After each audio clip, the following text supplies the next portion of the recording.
हाँ जी दोस्तों, नमस्कार नमस्कार नमस्कार। Good morning, good afternoon, good evening. तो अपना टॉपिक चल रहा था राजस्थान परिचय, हमने एकदम पूरी तरीके से कंप्लीट कर दिया। तो अपना नेक्स्ट टॉपिक आ गया भौतिक प्रदेश। कौन सा? भौतिक प्रदेश।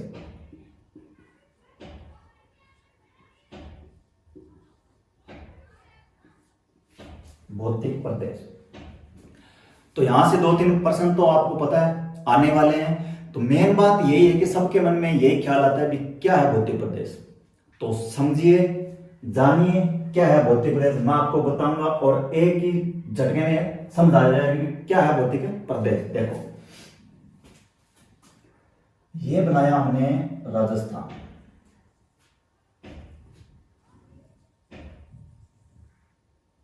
और इधर वाली साइड में बना लेते हम एक बार उच्चंती भारत।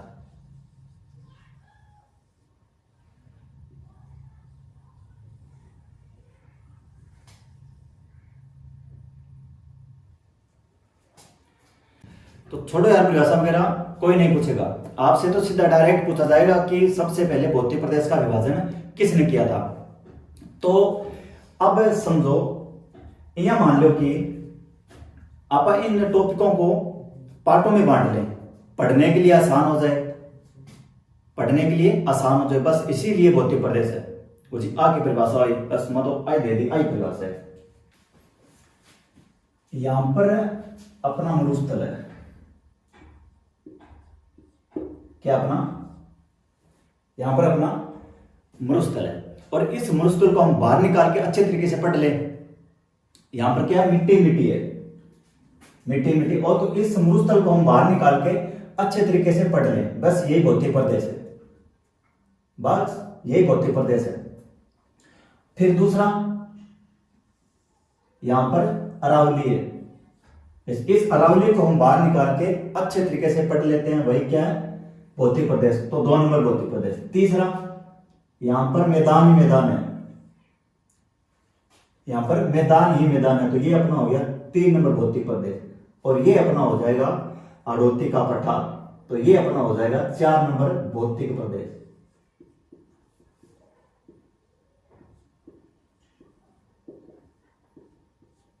भौतिक प्रदेश।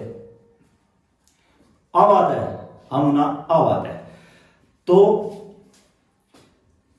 राजस्थान को मुख्य कितने भागों में, कितने भौतिक प्रदेश में बांटा गया? तो मुनियों कितना भागों में बांटियो? 4 में। वैसे अलग अलग विद्वानों ने अलग अलग बांटा है, लेकिन ऑल ओवर की बात करूं, आप अगर आपसे सीधा पूछे कि कितने भागों में बांटा गया, तो कितना भागों में बांटा? 4 भागों में। तो ठीक है, वैसे इधर आ जाओ भारत पे। यहां पर पहाड़ी पहाड़ है, तो ये एक क्या हो गया? भौतिक प्रदेश। जैसे हम हिमालय की पहाड़ी बोलते हैं ना, वही। और फिर इसके थोड़े नीचे तो ये हो गया मैदान, तो ये एक भौतिक प्रदेश है। ये क्या है? भौतिक प्रदेश। और फिर ये यहां पर आ गया तट, तो ये एक भौतिक प्रदेश है। तो ये क्या है? भौतिक प्रदेश। तो यहां पर द्वीप है, लक्षद्वीप और अंडमान निकोबार, तो ये द्वीप है, तो ये एक भौतिक प्रदेश है। यानी कि पढ़ने की दृष्टि से जो चीज अलग है उसको बांटा गया, वह क्या है? वह एक भौतिक प्रदेश है। अब कई बच्चों के आई समस्या आवे कि पठार क्या है और पहाड़ियां क्या है। तो देखो टावरो, समझो इस चीज में।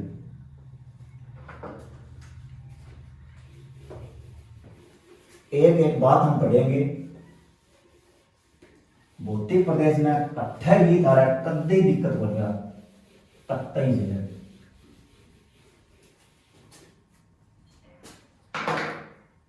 देखो, जहां हम रह रहे हैं, खेल रहे हैं, कूद रहे हैं, वह क्या? मैदान। मैदान थोड़ा सा ऊपर उठा तो क्या बन गया? पठार। पठार थोड़ा सा ऊंचा उठा तो क्या बन गया? पहाड़ियां। तो क्या बन गया? पहाड़ियां। और पहाड़ियां थोड़ी सी ऊपर उठी तो क्या बन गए? पर्वत। जैसे हिमालय पर्वत है, हिमालय कभी पहाड़ियां तो नहीं सुनी, जैसे अरावली की पहाड़ियां हैं, पर्वत की पहाड़ियां, यानी ये इससे ऊंचे है। जहां हम रह रहे हैं, खेल रहे हैं, कूद रहे हैं, वो हो गया मैदान। मैदान मैदान थोड़ा सा ऊंचा उठा तो वो हो गया पठार। पठार थोड़ा सा ऊपर उठा तो होगी पहाड़ियां। पहाड़ियां थोड़ा सा ऊपर उठी तो हो गए पर्वत। क्या हो गए? पर्वत। समझा? हाँ गुरु जी समझा। फिर चले रखो। तो टावरों, भूमि पर 4 प्रकार है। कितना प्रकार? 4। मैदान, पठार, पहाड़ी और पर्वत। तो जैसे कि आपने सुना है क्या, हिमालय का पर्वत और अरावली की पहाड़ियां। ठीक ऐसे ही समुद्र में भी होता है। ठीक ऐसे ही क्या होता है? समुद्र में भी होता है। आपने कभी सुना है विश्व का सबसे गहरा ग्रत? ग्रत बोला जाता है सबसे, समुद्र के सबसे निचले हिस्से का भाग होता है ना, जो सबसे गहरा भाग होता है, उसे बोला जाता है ग्रत। समुद्र का तटीय मैदान होता है, मगन तट होता है, फिर सागरीय मैदान होता है, फिर ग्रत होता है। जैसे कि और सबसे गहरा ग्रत कौन सा है? Mariana trench. कौन सा? Mariana trench. प्रशांत महासागर। कितना है? 11,033 11,033 मीटर। 11,033 मीटर। बड़ी काम की बात है। कोई वो बता हमें कितनी है? 11,033। और भूमि का सबसे ऊंचा का भाग, सबसे ऊंचला भाग, जैसे कि कौन सा पर्वत? कौन सा पर्वत है? 8,848। 8,848 जो माउंट एवरेस्ट है ना, वो 8,848। और भूमि के सबसे ऊपरी भाग से लेकर और सबसे निचले भाग की दूरी कितनी है पता है आपको? कितना टावरों? 20 किलोमीटर। बड़ी काम की बात है। कितनी? 20 किलोमीटर। कोई नहीं बताता ऐसे। और भाई जोगेंद्र नाथ बता रहे होते हैं कितनी? 20 किलोमीटर। क्या बताया मैंने? जो पढ़ने की दृष्टि से जो पार्ट, जो चीज अलग है, वही भौतिक प्रदेश है। क्या है भाई? वही भौतिक प्रदेश है। तो अपने राजस्थान को कितने भागों में बांटा गया? मैंने आपको बता दिया था 4 भागों में। वैसे अलग अलग विद्वानों ने अलग अलग बांटा है। तो मुख्यतः अगर आपको सीधे फॉलो अगर डायरेक्ट पूछा तो कितने भागों में? 4 भागों में। कितने भागों में? 4 भागों में। कौन कौन सा? मरुस्थल, मैदान, अरावली और पठार। मरुस्थल, मैदान, अरावली और पठार। कौन सा? मरुस्थल, अरावली, मैदान और पठार। तो देखो टावरों, राजस्थान को भौतिक प्रदेश में सर्वप्रथम बांटने का जो काम किया था वो किसने किया था? वीसी मिश्रा ने। किसने? वीसी मिश्रा ने। किसने किया था? वीसी मिश्रा ने। तो राजस्थान को भूगोल पुस्तक में 7 भागों में बांटा गया था। कितने में? 7 भागों में। कितने भागों में? 7 भागों। तो दूसरी बार किसने बांटा था? दूसरी बार बांटा था टावरों अस्क सेन ने। अस्क सेन ने बांटा था। कब? 1968 के अंदर। 1968 के अंदर बांटा था। कितने भागों में? 3 भागों में। कितने भागों में? 3 भागों में। और फिर तीसरी बार जो बांटने का प्रयास किया था वो किसने किया था? रामलोचन सिंह ने। किसने? रामलोचन सिंह ने। और उन्होंने कितने भागों में बांटा था? उन्होंने टावरों बांटा था 2 भागों में। कितने भागों में? 2 भागों में। लेकिन अगर आपसे सीधा पूछ लिया जाए तो आपको कितने का क्या है? 4। कितने का क्या है? 4। तो अब एक बात है, आपसे अगर अवशेष की पूछ ली, मरुस्थल किसका अवशेष है, अरावली किसका अवशेष है, और मैदान किसका अवशेष है, और पठार किसका अवशेष, तो अब एक एक बात को समझना है ध्यान से। एक बार समझ लिया तो जिंदगी भर आपको समझने की जरूरत नहीं पड़ेगी।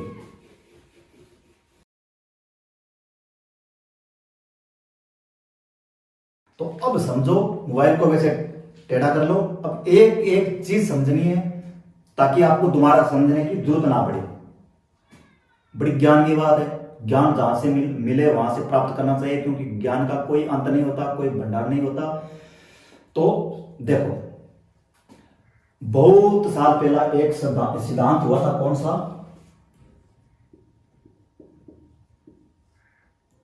वेगनर का महाद्वीपीय सिद्धांत। वेगनर का महाद्वीपीय सिद्धांत। वेगनर का महाद्वीपीय सिद्धांत। तो आपको सिद्धांत वगैरह नहीं रटना, क्योंकि आप तो राजस्थान की तैयारी कर रहे हो। लेकिन मैं आपको बता रहा हूं क्योंकि हम तो समझेंगे और ऐसा समझेंगे, फिर ऐसा ही समझेंगे। तो वो वेगनर कौन के खाबड़ो और टावरों जर्मनी को हटाओ, जर्मनी को। इसने सिद्धांत दिया कब? स्टार्टिंग में 1912 के अंदर। 1912 के अंदर। और इसके बाद उन्होंने इसने प्रतिपादन किया था कब? 1915 में। 1915। और फिर 1920 में। लेकिन तब चल रहा था प्रथम विश्व युद्ध, लोगों ने ध्यान नहीं दिया। फिर थोड़ा थोड़ा लोगों ने ध्यान देना शुरू किया था। तो कभी आपने नाम सुना कार्बोनिफेरस युग? कौन सा नाम?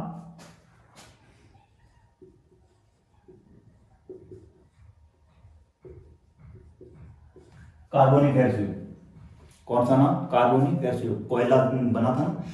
तो हमारे परम संत आदरणीय वेगनर जी महाराज क्या फरमाते हैं, यह जो पृथ्वी है, यह जो पूरी पृथ्वी,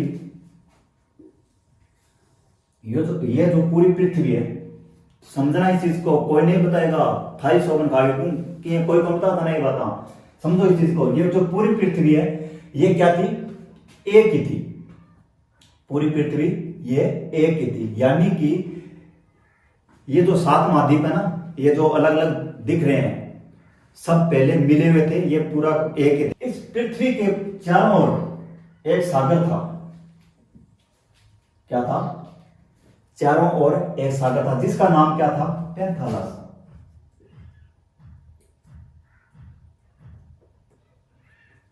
पेंथालस। क्या नाम था? पेंथालस। समझना इस चीज को। इसके चारों ओर क्या था? एक सागर था, तो जिसका नाम था क्या? पेंथालस। यानी कि पूरी पृथ्वी एक ही थी, ब्रह्मांड एक ही था। आज हम 7 महाद्वीप में बंटे हुए थे, लेकिन वेगनर जी महाराज बता रहे हैं कि ऐसा नहीं था। हम पहले एक ही थे, ये बाद में विभाजन हुआ था। तो सब एक ही था। तो जिसका नाम था, जो पहले जो सृष्टि थी उसका, वो एक ही थी, जिसका नाम क्या था? पेंजिया।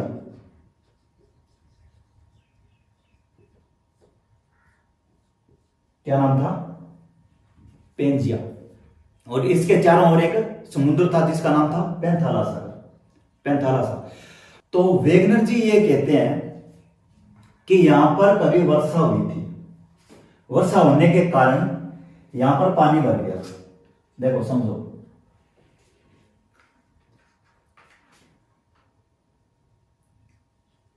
यहां पर पानी भर गया तो यहां एक सागर बन गया था। कौन सा?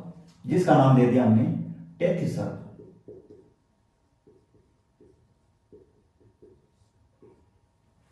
क्या नाम दे दिया? टेथिस सागर। पेंथाला से पानी घुसना शुरू हुआ। देखो ये पेंथाला सागर है, यहां से पानी घुसना शुरू हुआ। ऐसे ऐसे, ये करके दिखाओ, ये करके दिखाओ, ऐसे। यानी कि यहां से पानी घुसने के कारण यह भाग अलग हो गया।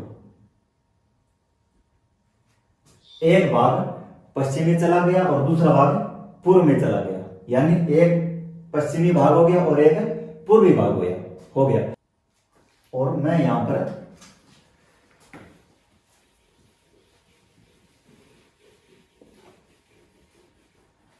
देखो, ये थोड़ा ढंग से तो नहीं बनेगा, लेकिन हम फिर भी बना लेंगे द्वीप वगैरह।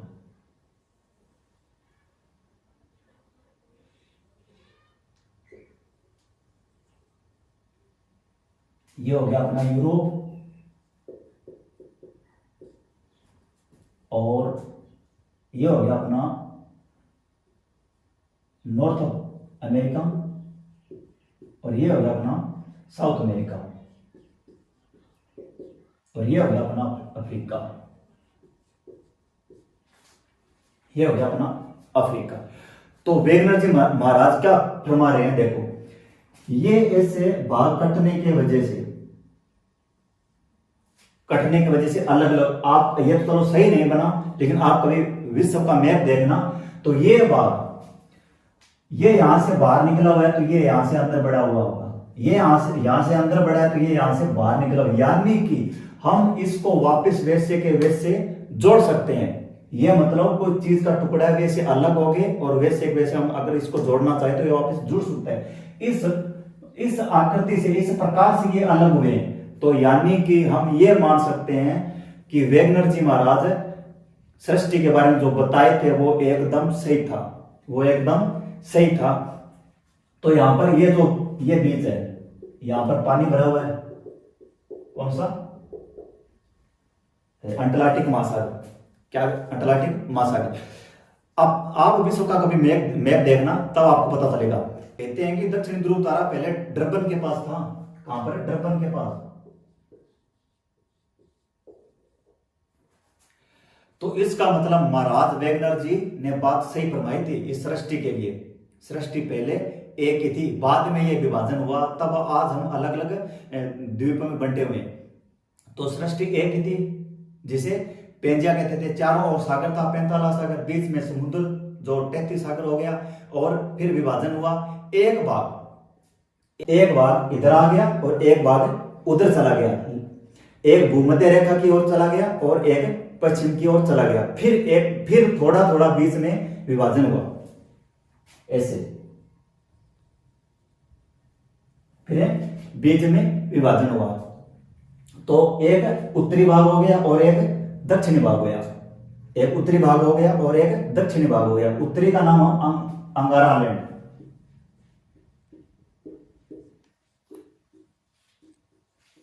क्योंकि ये उत्तर में है, ये अंगारा लैंड हो गया। और दूसरे का नाम हमने दे दिया गोंडवाना लैंड। कौन सा नाम?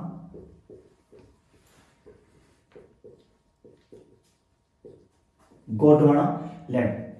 लेकिन हमें तो राजस्थान से मतलब है, तो चलो फिर अब चलते हैं अपने टॉपिक के ऊपर।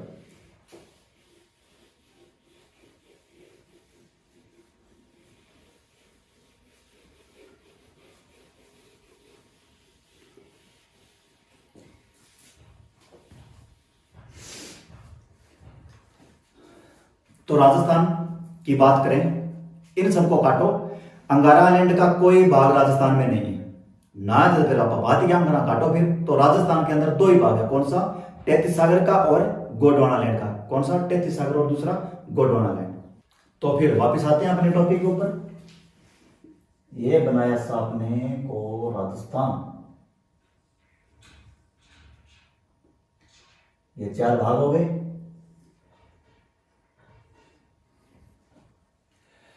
तो अंगारा लैंड का कोई भाग नहीं है राजस्थान के अंदर। राजस्थान के अंदर दो ही भाग है, कौन सा? गोंडवाना लैंड का और दूसरा 33 सागर का। खारी पानी की झीलें कहां सबसे ज्यादा? सर, मरुस्थल के अंदर। तो इसका मतलब खारा क्या होता है? खारा समुद्र होता है। तो यानी मरुस्थल किसी ना किसी समुद्र का अवशेष रहा होगा, किसी ना किसी समुद्र का अवशेष रहा होगा, किसी ना किसी सागर का अवशेष रहा होगा। सागर कौन सा? 33 सागर। कौन सा?